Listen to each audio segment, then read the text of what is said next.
கட்டின மனைவியை கொன்னுட்டு കാരണത്തെ ഫേസ്ബുക്ക് ലൈവിൽ சொன்ன കണവർ.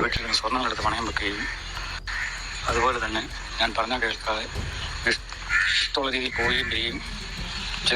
கேரளாவில் நடந்த ஒரு சம்பவம் தான் இது. கேரள மாநிலம் கொல்லம் மாவட்டத்தில் உள்ள புனலூர் அப்படின்ற பகுதியை சேர்ந்தவர் தான் ஐசக். இந்த ஆளு தான் அவரோட மனைவியை கொலை பண்ணிட்டு ஃபேஸ்புக்ல லைவ் வேற போட்டிருக்காங்க. இந்த ஐசக்கு சாலினி அப்படின்ற ஒரு மனைவி இருக்காங்க. அவங்களுக்கு 2 பிள்ளையும். பினான்சியலாவும் சரி கருத்து ரீதியாகவும் சரி இந்த கணவன் மனைவி 2 பேருக்குள்ளேயும் அடிக்கடி சண்டை வந்துகிட்டு இருந்திருக்கு. இதன் அடிப்படையில் சாலினி ஒரு கட்டத்தில் அவங்களோட வீட்டுக்கு போயிடுறாங்க. அந்த சண்டையை சகிச்சுக்க முடியாது. 2 பிள்ளைகளையும் கூட்டிட்டு போய் அப்பா அம்மா வீட்டில் வாழ்ந்துகிட்டு இருக்க சாலினி பக்கத்தில் உள்ள அரசு பள்ளியில் வந்து சத்துணவு வேலைக்கு போயிருந்திருக்கு. இது தெரிஞ்சுக்கிட்ட அந்த ஐசக் என்ன பண்ணிடுறாப்புல, ஒரு நாள் அந்த வேலைக்கு போயிட்டு இருக்கும் போது வழியில வந்து மறைச்சு இந்த மாதிரி நீ வேலைக்கெல்லாம் போகக்கூடாதுன்னு சொல்லி சண்டை ஓட்டு பிரச்சனை பண்ணியிருந்திருக்காங்க. எது இவர் கூட வாழ முடியாதுன்னு சண்டை ஓட்டு பிரிஞ்சு வந்து அம்மா அப்பா கூட இருந்து வாழும் போதும் இந்த மாதிரி வந்து பிரச்சனை பண்ணியிருந்திருக்காங்க. நான் தான் உன்னை விட்டு தனியா வந்து தானே வாழ்ந்துகிட்டு இருக்கேன், அப்புறம் நான் வேலைக்கு போய் தானே பிழைக்க முடியும், நீ எதுக்கு வந்து என்னை வந்து தடுத்துக்கிட்டு இருக்க, நான் வேலைக்கு போய் தான் அவன் சொல்லிட்டு அவங்க வேலையை கண்டினியூ பண்ணியிருந்திருக்காங்க. என்னடா இது நம்ம சொல்லியும் கேட்க மாட்டா அப்படின்னு கோவத்துல வீட்டுல இருந்த கத்தி எடுத்துட்டு போய் அவனோட மகன் முன்னாடியே சாலினியை வந்து கத்தியால குத்தி கொலை பண்ணியிருந்தார். சம்பவ இடத்துல சாலினி உயிரிழந்ததுக்கு அப்புறம் அந்த கொலையையும் பண்ணிட்டு போலீஸ்ல சரணடைகிறதுக்கு முன்னாடி ஃபேஸ்புக்ல லைவ் போட்டு நான் சொன்னேன் கேட்கல குத்திட்டேன் அப்படின்ற மாதிரி ஃபேஸ்புக்ல லைவ் போட்டு வாக்குமூலம் கொடுத்திருக்கேன்.